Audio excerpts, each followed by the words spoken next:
Penyebab kecelakaan pesawat AirAsia QZ8501 masih misteri. Di udara, ada banyak hal yang dapat terjadi dan mengganggu jalannya penerbangan. Mulai dari cuaca hingga kerusakan mesin. Jane Simangunsong menemui mereka yang mengabdikan diri bersama sang burung besi. Kepada Jane, para awak pesawat terbang ini mengisahkan tantangan di udara, bahkan perjuangan menghadapi kondisi berbahaya. Juga pengalaman menakjubkan ketika berada di ketinggian puluhan ribu meter di atas permukaan bumi. Berikut liputannya untuk Anda.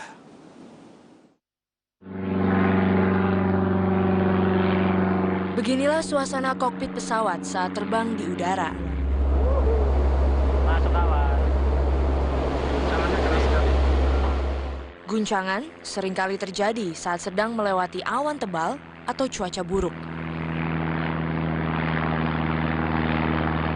Selain pandangan mata, dengan teknologi terkini, para pilot bisa melihat kondisi cuaca dari jarak jauh menggunakan radar yang ada di dalam pesawat.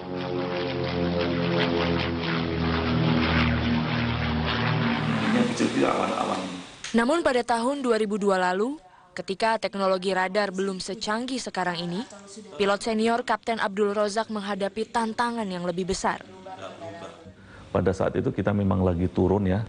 Lagi turun, sudah meninggalkan 32.000 kaki dan sudah mulai masukin awan itu, dan saya tidak tahu karena memang weather radar saya kurang begitu baik. Begitu dia masuk, tadinya saya pilih yang paling tipis, warna hijau, ternyata begitu masuk warnanya merah semua. Jadi saya sudah nggak bisa kemana-mana, dan saya agak ke kiri, takut dia masuk di militer area, situ dekat Madiun, kemudian yang ke kanan banyak gunung yang tinggi-tinggi. Maka waktu itu saya terus tidak tidak berbelok, karena memang sudah memasukin yang begitu tebal, ya mau nggak mau kita hantam juga. Betul, gitu. ya. Di ketinggian berapa itu? Waktu matinya tuh dalam ketinggian 23.000 kaki. 23.000. Betul. Apa yang terjadi di ketinggian 23.000 kaki itu adalah momen terbesar dalam hidup Abdul Rozak. Kita diam aja. Pesawat Garuda Indonesia GA421 jurusan Mataram, Yogyakarta yang ia terbangi harus menembus awan yang paling mematikan, cumulonimbus. Apa yang ada di dalam awan itu, Kapten? Itu ternyata awan sangat keras sekali. Dia ada angin, dia ada hujan, dan hujannya karena sangat keras, jadi dia campur es. Jadi terdengar dari screen di depan saya itu sangat keras sekali ya. Jadi sangat keras, saya sampai tidak mendengar antara percakapan. Jadi kita harus teriak-teriak waktu kita ngasih instruksi itu, instruksi itu. Ya, ini adalah keadaan awan di wilayah Indonesia. Untuk warna merah itu adalah awan cumulonimbus. Oh, merah. Ini cumulonimbus nih, merah-merah. Kepala Bidang Meteorologi Penerbangan BMKG Heru Jatmika menjelaskan lebih jauh tentang awan cumulonimbus atau CB yang menjadi momok di dunia penerbangan. Kenapa itu awan CB itu dikatakan berbahaya atau buruk bagi penerbangan? Karena di dalam awan CB itu banyak fenomena-fenomena yang membahayakan bagi penerbangan. Tapi biasanya pesawat itu sudah dilengkapi dengan udah cukup cukup canggih. Nah, apa yang terjadi di dalam awan CB? Nah, awan CB itu adalah awan yang tumbuhnya vertikal dari permukaan sampai ke atas. Ada pergerakan massa udara di dalamnya. Nah, seperti juga namanya konvektif, awan konvektif itu dia tumbuh dari permukaan menuju ke atas gitu. Dengan begitu maka ada gerakan udara dari bawah ke atas, itulah yang disebut angin tadi. Kalau pesawat masuk ke dalam awan CB tentu akan terkena gerakan angin tadi. Yang bergerak tadi itu kan tidak hanya udara saja, tapi mengandung uap-uap air. Nah, dari uap air itu berubah fase menjadi air, tetes-tetes air. Itu yang kita sebut sebagai super cold water. Itu kalau ada pesawat masuk ke situ, dia akan menemukan lokasi untuk menempel di pesawat dan terjadilah pengesan, yang itu kita sebut sebagai icing tadi. Icing.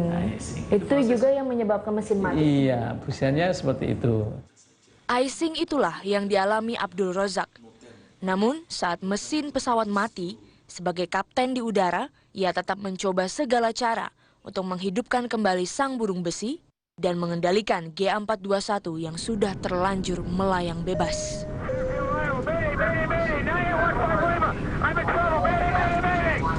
Jadi waktu saya terbang, kemudian co-pilotnya yang membaca emergency checklist, jadi saya terbangkan supaya pesawat itu bisa stabil dan tidak tidak miring ke kiri kanan. Jadi, itu kan kondisi sedang dive atau tidak? Tidak. Jadi begitu dia mati, dia gliding. Oh, gliding. Betul, saya gliding. Gliding itu seperti kayak kita membuat pesawat-pesawatan dari kertas, kita keterbangan ya seperti kayak begitu melayang gitu.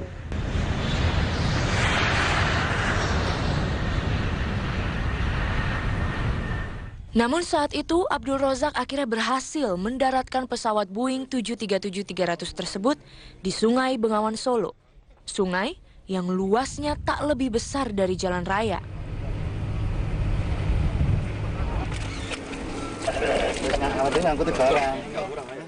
Pendaratan ini menjadi keputusan penting yang diambil Abdul Razak dalam momen genting. Apa yang membuat Kapten pada saat itu memilih, kayaknya saya harus landingkan di Sungai Bengawan Solo pada saat itu? Mengapa pilihannya sungai itu? Pada saat itu si co-pilot saya mengambil mic untuk teriak mede-mede, dan begitu dia teriak mede-mede karena komunikasi sudah nggak ada, saya katakan sudah letakkan saja, kita berdoa. Detik-detik kematian sudah di depan mata, kita suruh berdoa dan kita berdoa, kemudian saya takbir. Setelah berdoa selesai, kemudian saya takbir dan saya konsentrasi lagi. Ya, itu cepat sekali dari 23.000 sampai 17.000 baru kelihatan daratan. Jadi begitu 17.000 saya bisa melihat hamparan sawah, bisa melihat saya mau kemana. Jadi waktu itu kita diskusi terus dan co-pilotnya menyarankan di sawah. Begitu saya melihat ke kiri ada sungai, kemudian saya sarankan bagaimana kalau ke sungai itu. Jadi waktu itu pada saat dia sarankan ke sawah, saya katakan bahwa kita mati semua kalau ke situ. Kalau ke sawah, perhitungan Anda begitu. Ya. Kemudian dengan waktu yang masih tersisa sedikit itu, saya sarankan ke sungai. Begitu kurang lebih 3.000 kaki, tinggal 3.000 kaki, saya melihat jembatan. Jembatan itu saya tadinya pesawat saya arahkan di bawah jembatan, tapi begitu dekat ternyata jembatan itu banyak tiangnya. Begitu panik saya. Begitu panik, ini sungai kemudian si jembatan. Begitu panik akhirnya pesawat saya sejajarkan dengan sungai itu sebagai landasan. Kemudian menuju ke arah final approach-nya. Ternyata begitu saya berbelok ke kiri, di situ ada jembatan satu lagi yang saya harus lewatin. Sementara pesawat tinggal jatuh. Jadi begitu sulitnya saya mendaratkan pesawat itu di antara dua jembatan.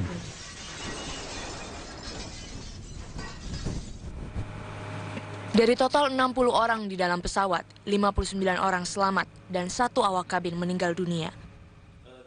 Abdul Razak mungkin berhasil menyelamatkan banyak nyawa. Namun pengalaman yang ia alami menjadi pelajaran besar bagi dunia penerbangan. Betapa informasi cuaca sakral bagi seorang pilot. Dalam hal ini, bidang meteorologi penerbangan BMKG yang dipimpin Heru Jatmika memiliki peranan penting. Nah, Pak Heru, boleh dijelaskan dalam bidang meteorologi penerbangan di BMKG, apa saja sih tugas-tugasnya di sana? Iya, di penerbangan kami tugasnya adalah menyiapkan informasi untuk keperluan penerbangan, untuk menunjang keselamatan penerbangan. Jadi tugas kami untuk itu BMKG berada di setiap bandara untuk memberikan itu. Petugas-petugas kami sekarang ini tersebar di Indonesia itu ada 96 lokasi bandara yang sudah ada bandara, dan itu ada yang disebut namanya stasiun meteorologi penerbangan. Saya pun mengunjungi salah satu stasiun meteorologi yang ada di Bandara Soekarno-Hatta, Jakarta. Halo Mas Setio, apa kabar Pak? Kita lihat-lihat lokasi ya Pak ya. Bersama Kepala Stasiun Meteorologi Soekarno-Hatta, Setio Wibowo, saya melihat bagaimana pentingnya informasi cuaca itu sampai ke tangan pilot. Pak Setio, berarti diolah semua datanya di sini? Di sini. Oke. Ya, di sini. Kemudian dari sini setelah jadi, di-emailkan ke seluruh airline yang ada di bandara ini. Oke, seluruh airline. Setiap hari memang ada berapa penerbangan yang butuh weather report? Jadi di Cengkareng ini sekarang kalau nggak salah sekitar 650-an ya per hari. 650 penerbangan. Ya. Oke, Jadi wow. sangat padat sekali ya. Padat sekali. Jadi bentuk yang kita kirim tadi bentuknya adalah seperti nanti kita di luar sana. Lihat di sana, Bu. Jadi di peta ini tergambar cuaca-cuaca yang signifikan untuk penerbangan, yang membahayakan kira-kira yang berpengaruh terhadap penerbangan. Seperti adanya awan CB itu, di mana ada awan CB, ketinggiannya berapa, kemudian ada jet stream di mana, kecepatannya berapa. Jet stream itu apa, Pak? Jet stream adalah angin yang kecepatannya lebih dari 60 knot. Wow. Di bandara yang padat seperti Soekarno-Hatta, flight dokumen atau informasi cuaca diterima para maskapai melalui surat elektronik. Namun setelah itu, tanggung jawab maskapai untuk menyampaikan informasi cuaca itu kepada pilot mereka masing-masing. Informasi yang menjadi modal utama Abdul Rozak sebelum terbang. Sebelum terbang, bagaimana informasi cuaca itu didapat oleh pilot? Kita itu harus sampai di departure itu 1,5 jam sebelum departure. Setengah jam itu kita pertama untuk briefing, FOO briefing ke pilotnya, kemudian dia bikin flight plan-nya. Nah, itu penentuan-penentuan itu si FOO itu hanya memberikan globalnya, tetapi the final decision kaptennya. Ada nggak pernah kayak pilotnya sendiri yang main ke sini langsung ngetur dua? Ada, zaman dulu sering lah. Zaman dulu sering? Sekarang karena sudah terlalu sibuk mungkin ya, jadi jarang. Mungkin ke tempatnya juga jauh gitu ya. Mereka kan setengah jam minimal, maksimal waktunya. Terus terbang lagi gitu ya. Apapun alasannya, dalam dunia penerbangan cuaca tak bisa diabaikan. Apalagi hanya demi kejar setoran. Karena bagi Abdul Rozak, terbang bersama burung besi bukan hanya soal transportasi, tapi juga introspeksi. Kapten, Anda sudah berapa lama terbang? Sudah 35 tahun. Selama 35 tahun menjadi seorang pilot. Apa yang mengubah hidup Anda? Jadi kita selalu merenung di atas. Di atas itu kita kecil sekali.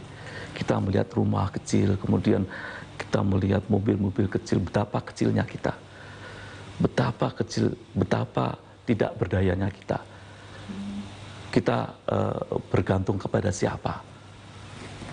Kalau bukan pencipta yang ada di atas sana.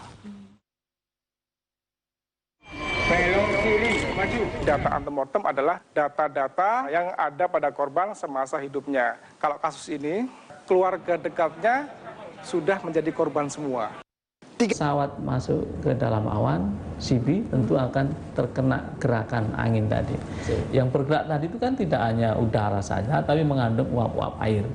Nah, dari uap air itu berubah fase menjadi air, tetes-tetes air. Itu yang kita sebut sebagai super cold water. Itu kalau ada pesawat masuk ke situ, dia akan menemukan lokasi untuk menempel di pesawat dan terjadilah pengesan, yang itu kita sebut sebagai icing tadi. Icing.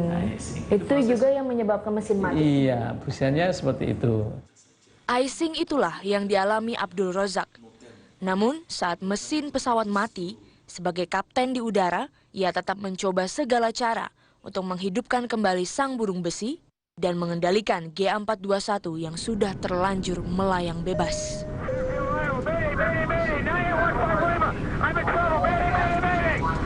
Jadi waktu saya terbang, kemudian co-pilotnya yang membaca emergency checklist.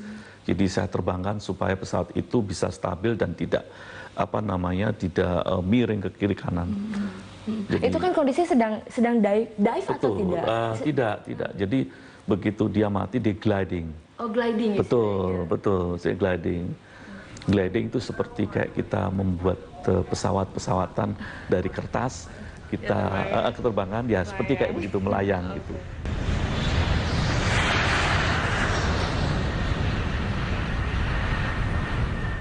Namun saat itu Abdul Rozak akhirnya berhasil mendaratkan pesawat Boeing 737-300 tersebut di Sungai Bengawan Solo. Sungai yang luasnya tak lebih besar dari jalan raya.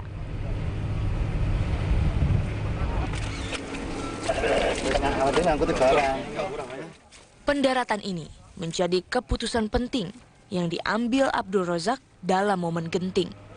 Apa yang membuat Kapten pada saat itu memilih, oke, kayaknya saya harus landingkan di Sungai Bengawan Solo pada saat itu? Mengapa pilihannya sungai itu? Pada saat itu si co-pilot saya mengambil mic untuk teriak Mayday, dan begitu dia teriak Mayday karena komunikasi sudah nggak ada.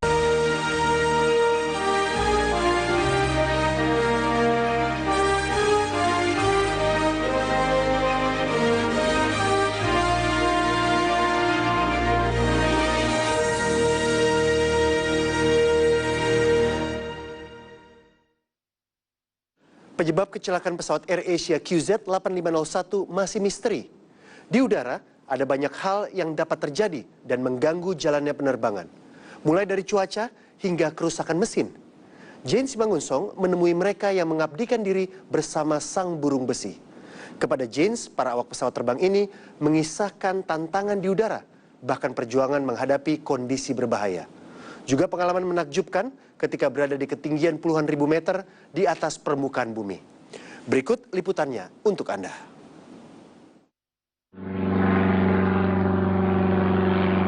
Beginilah suasana kokpit pesawat saat terbang di udara. Masuk awal. Guncangan seringkali terjadi saat sedang melewati awan tebal atau cuaca buruk. Selain pandangan mata, dengan teknologi terkini, para pilot bisa melihat kondisi cuaca dari jarak jauh menggunakan radar yang ada di dalam pesawat.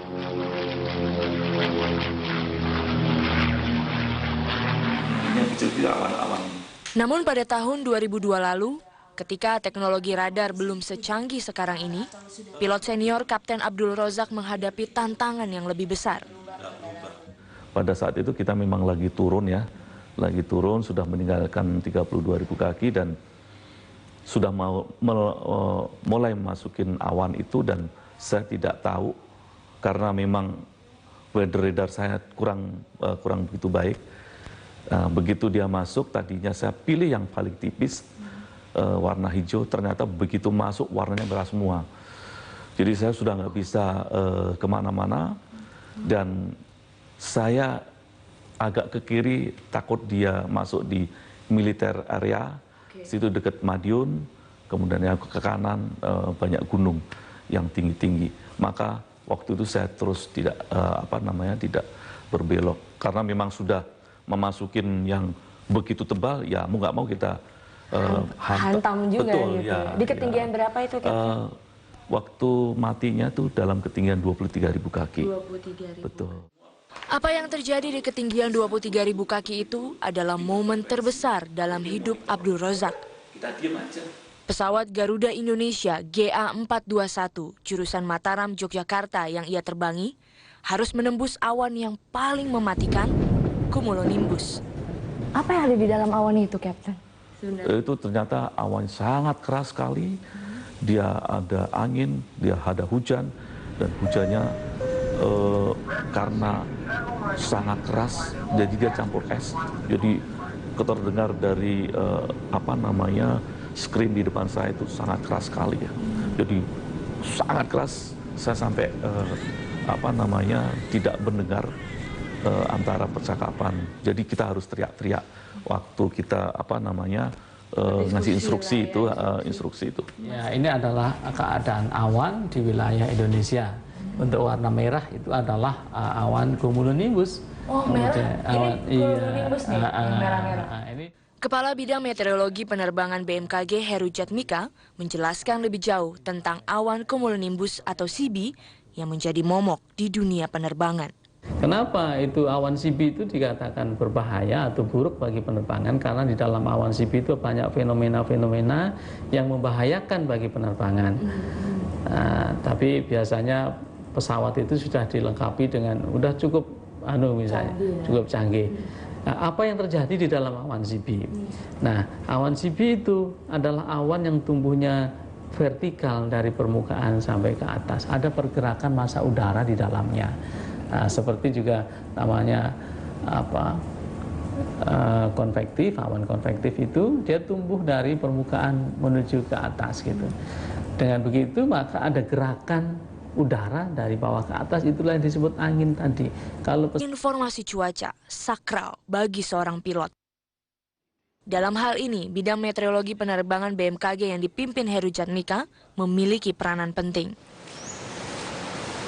Nah, Pak Heru, boleh dijelaskan dalam bidang meteorologi penerbangan di BMKG, apa saja sih tugas-tugasnya di sana? Iya, di penerbangan kami tugasnya adalah menyiapkan informasi untuk keperluan penerbangan, untuk menunjang keselamatan penerbangan. Jadi tugas kami untuk itu BMKG berada di setiap bandara untuk memberikan itu. Petugas-petugas kami sekarang ini tersebar di Indonesia itu ada 96 lokasi bandara yang sudah ada bandara, dan itu ada yang disebut namanya stasiun meteorologi penerbangan. Saya pun mengunjungi salah satu stasiun meteorologi yang ada di Bandara Soekarno-Hatta, Jakarta. Halo Mas Setio, apa kabar Pak? Kita lihat-lihat lokasi ya Pak ya. Bersama Kepala Stasiun Meteorologi Soekarno-Hatta, Setio Wibowo, saya melihat bagaimana pentingnya informasi cuaca itu sampai ke tangan pilot. Pak Setio, berarti diolah semua datanya di sini? Di sini. Oke. Ya, di sini. Kemudian dari sini setelah jadi, di-emailkan ke seluruh airline yang ada di bandara ini. Oke, seluruh airline. Setiap hari memang ada berapa penerbangan yang butuh weather report gitu? Jadi di Cengkareng ini sekarang kalau nggak salah sekitar 650-an ya per hari. 650 penerbangan. Ya. Oke, Jadi wow. sangat padat sekali ya. Padat sekali. Jadi bentuk yang kita kirim tadi bentuknya adalah seperti nanti kita di luar sana. Lihat di sana, Bu. Jadi di peta ini tergambar cuaca-cuaca yang signifikan untuk penerbangan, yang membahayakan kira-kira yang berpengaruh terhadap penerbangan. Seperti adanya awan CB itu, di mana ada awan CB, ketinggiannya berapa, kemudian ada jet stream di mana, kecepatannya berapa. Jet stream itu apa, Pak? Jet stream adalah angin yang kecepatannya lebih dari 60 knot. Wow. Di bandara yang padat seperti Soekarno-Hatta, flight dokumen atau informasi cuaca diterima para maskapai melalui surat elektronik. Saya katakan sudah, letakkan saja, kita berdoa. Detik-detik kematian sudah di depan mata, kita suruh berdoa, dan kita berdoa, kemudian saya takbir. Setelah berdoa selesai, kemudian saya takbir dan saya konsentrasi lagi. Ya, itu cepat sekali, dari 23.000 sampai 17.000 baru kelihatan daratan. Jadi begitu 17.000 saya bisa melihat hamparan sawah, bisa melihat saya mau kemana. Jadi waktu itu kita diskusi terus, dan co-pilotnya menyarankan di sawah. Begitu saya melihat ke kiri ada sungai, kemudian saya sarankan bagaimana kalau ke sungai itu.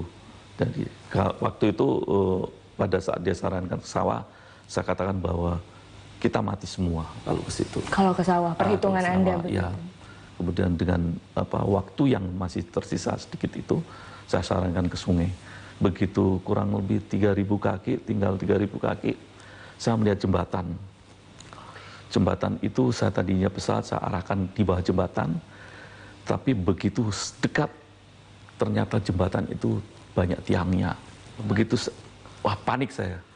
Begitu panik, ini sungai, kemudian si jembatan. Begitu panik akhirnya pesawat saya sejajarkan dengan sungai itu sebagai landasan.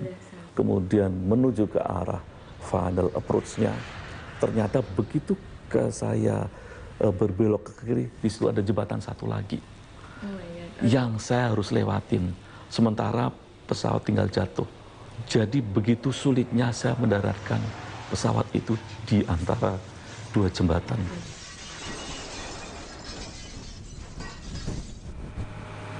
Dari total 60 orang di dalam pesawat, 59 orang selamat dan 1 awak kabin meninggal dunia. Abdul Rozak mungkin berhasil menyelamatkan banyak nyawa. Namun pengalaman yang ia alami menjadi pelajaran besar bagi dunia penerbangan. Betapa